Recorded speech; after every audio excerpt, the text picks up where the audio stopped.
দিয়েছে, এই দেশে বাকশাল জন্ম দিয়েছে। এই ৭২-এর সংবিধানের পক্ষে যারা থাকবে তারাও ফেসিবাদ, তারাও বাকশাল।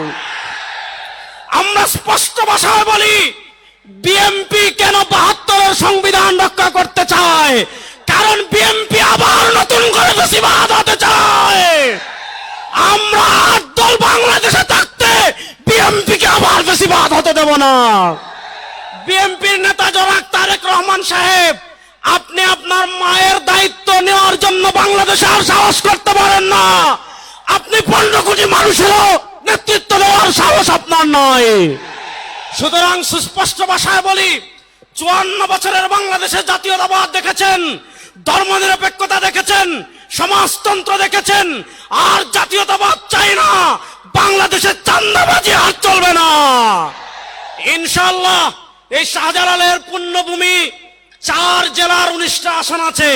এই ১৯টা আসনের যে আসনে যাকে সমমনা ৮ দলের পক্ষ থেকে পেশ করা হবে, চাঁদাবাজদের সুরমা নদীতে ভাসিয়ে দিয়ে তাদেরকে বিজয় করার জন্য প্রস্তুত আছেন না নয়? নারায়ে তাকবীর।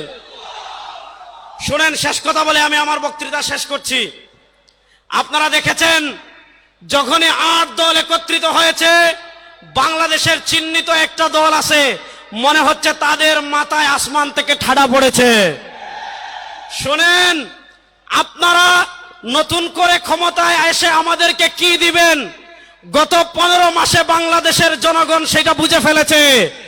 আপনারা যদি নতুন করে বাংলাদেশের ক্ষমতায় আসেন, বাংলাদেশে আবার চাঁদাবাজি হবে, বাংলাদেশে আবার টেন্ডারবাজি হবে, বাংলাদেশে আবার গুম ফিরে আসবে, বাংলাদেশে আবার দুর্নীতি ফিরে আসবে। ওই চাঁদাবাজদের লাল কার্ড দেখানোর জন্য সিলেটবাসী প্রস্তুত আছেন না নাই? ইনশাআল্লাহ দেখা হবে বিজয়ে, কথা হবে মিছিলে। ইনকিলাব জিন্দাবাদ। আসসালামু আলাইকুম ওয়া রাহমাতুল্লাহ।